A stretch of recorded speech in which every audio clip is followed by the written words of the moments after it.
Hi everyone, in today's video I will show you how to deliver extended security updates for Windows Server 2012.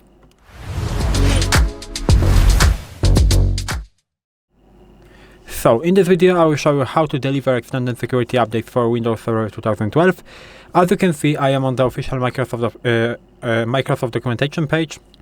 When we have the topic, the article with the topic, delivers extended security updates for Windows Server 2012. So in this video I will show you how to deliver that. If you don't know what are extended security updates, you can go back to previous videos, because in these videos I described you what are the extended security updates. I showed you everything. This page here you can find the information of what are extended security updates. So we can start. This article provides step-by-step This article provides steps to enable delivery of extended security updates to Windows Server 2012 machines onboarded to Arc-enabled servers. You can enable extended security updates to these machines individually or at scale. And now, before you begin, plan and prepare to onboard your machines to Azure Arc-enabled servers. See prepare to deliver extended security updates for Windows Server 2012 to learn more.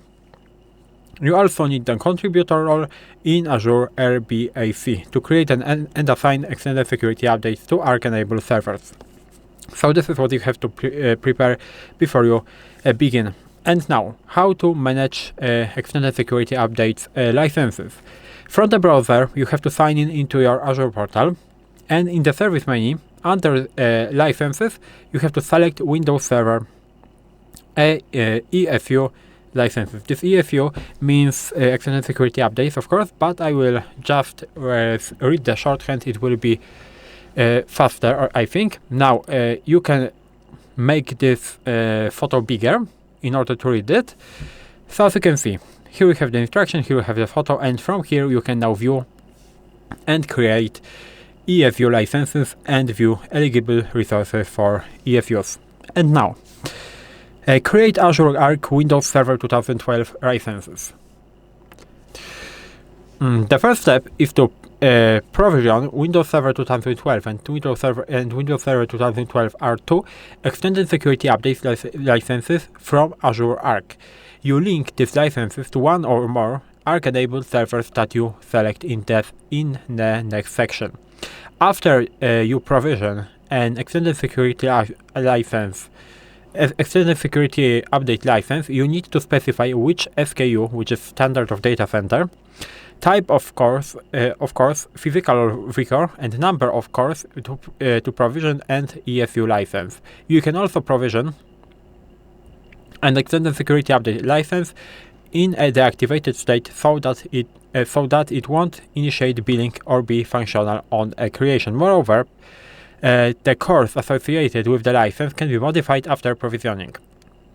And now you have to note that the provisioning of ESU licenses require you to at least to attest to their SA or SPLA coverage. And now we can go down.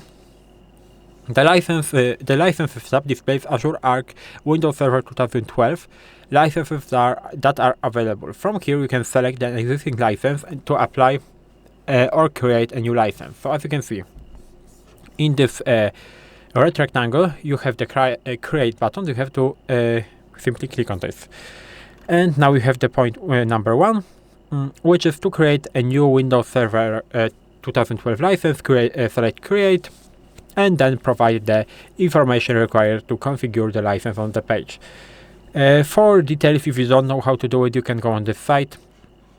Here you have the information of how you can fill it. Now, we have the step number 2. In the step number 2, we have to review the information provided and then select create.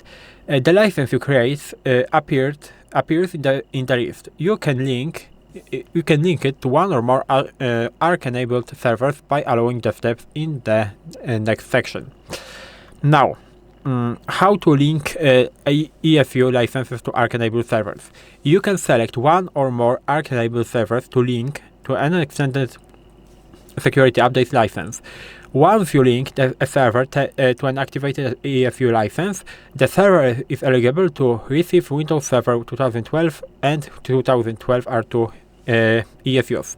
You have the note that you have the flexibility to configure your own patching solution of choice to receive these updates, whether that's Update Manager, Windows Server Update Services, Microsoft Updates, Microsoft Endpoint Configuration Manager, or a third-party manager solution. Now, in the point number 1, select eligible resources tab to view a list of all your Arc-enabled servers running Windows Server 2012 and 2012 R2. As you can see here, you have the photo of this. Now, the ESU status column indicates whether or not the machine is enabled for ESUs. Now, to enable ESUs from one or more machines, select them in the list and then select enable ESUs. On the Enable Extended Security Updates pane, it shows the number of machines selected to enable ESUs and the Windows Server 2012 licenses available to apply. Select a license to the link to link the selected machine and then select Enable. As you can see here, we have this photo with the Enable Extended Security Update. Here we have the core type, US license, and this is how it works. You have the note, of course you have to enable that, and you have the note. You can create a license from this page rather than choosing an existing one by creating create an ESU license. So we can create by clicking on this text right there. Now, when you return to Eligible Resource tab, you see the status of selected machines shows enabled. If the problem occurs during the enabled process, see Troubleshoot Delivery or Extended Security Updates for Windows Server 2012 for Arc system. So if you have this problem, you can actually go to this page and here is the solution. Now, enable ESUs at scale using Azure Policy. For at-scale linking of server to an Azure Arc Extended Security Update license and looking down license modification of creation, consider using consider using of the following built-in Azure policies. So here you have two that you can use. You can click on that and choose one. Azure policies can be specified to the targeted subscription or resource group for both auditing and management scenarios. And now we have additional scenarios right here. As you can see, it is pretty long, but I will just maybe not read it all. So, additional scenarios. There are some scenarios in which you may be eligible to receive extended security update patches at no additional cost. Two of the scenarios supported by Azure Arc are DevTest Visual Studio and Disaster Recovery, entitled benefit DR instances from software assurance or subscriptions only. Both of these scenarios require you that you are already using Windows Server 2012 R2 extended security updates enabled by Azure Arc for billable production machines, and you have the warning with the exclamation mark. Don't create Windows Server 2012 R2/R2 ESU license for only DevTest or disaster recovery workloads.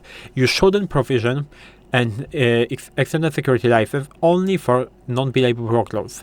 Moreover, you will be billed fully at all of the cores provisioned with the ESU license, and any DevTest cores on the license won't be billed as long as they are tagged accordingly based on the following qualification. And to qualify for the scenarios, you must already have billable ESU license, which means that you must already have provisions and activate a Windows Server 2012 Arc ESU license intended to be linked to regular Azure Arc enabled servers running in production environments, such as normally built ESU scenarios. This license should be provisioned only for billable cores, not cores that are eligible for free extended security updates, for example, dev/test cores. You have to also have Arc-enabled servers, which is onboarded your Windows Server 2012 and Windows Server 2012 R2 machines to Azure Arc-enabled servers for the purpose of DevTest with Visual Studio subscription or disaster recovery.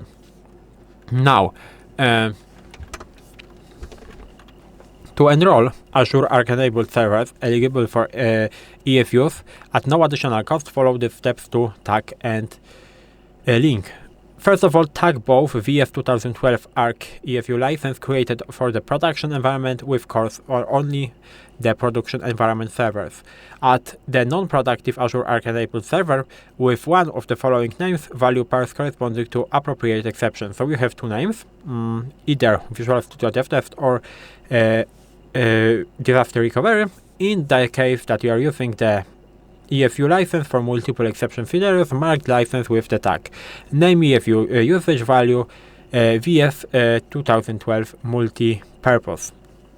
Second of all, link the tag license created for the production environment with cores only for the production environment server. You tag not production Azure Arc enabled Windows Server 2012 and Windows Server 2012 R2 machines. Do not license core for these servers or create a new extended security license for only these servers. And now, this linking won't trigger a compliance violation or enforcement block, allowing you to extend the application of a license beyond its provision cores. The expectation is that the license only includes cores for production and build servers. Any additional costs will be charged and result in overbilling. And you have important information in the blue rectangle that adding this tax to your license does not make the license free or reduce the number of license cores that are chargeable. This tax allows you to link your Azure machines to existing licenses that are already configured with payable cores without needing to create any new licenses or add additional cores for your free machines. And now, as you can see here, we have an example that you can read of how does it work, and we have two more parts, but you have also the note here that you need a regular production license to start with, and you will be built only with the production cores. But it is, I think, to this example. And upgrading from Windows Server 2012 R2, you have information that when upgrading a Windows Server 2012 R machine to Windows Server 2016 or above, it's not necessary to remove the connected machine agent from the machine. The new operating system will be visible for the machine in Azure within a few minutes of upgrade completion. Upgraded machines no longer require extended security updates and are no longer eligible for them. Any extended security update license associated with the machine is automatically unlinked from the machine. If you want to unlink it, you can see the instruction for doing this manually. And access VF 2012 ESU patch status to detect whether your Azure Arc enabled server are patched with the most recent Windows Server 2012 R2 extended security updates. You can use Azure Policy extended security updates should be installed on Windows Server 2012 Arc machines. This policy definition powered by machine configuration identifies if the server has received the most recent extended security update patches. This is observable from the guest assignment and Azure Policy compliance view built into the Azure portal. So this is how you can get how you can deliver extended security updates for Windows Server 2012. That's all in this video. If you found this video helpful, please leave a like, subscribe to the channel, and I hope to see you in the next videos.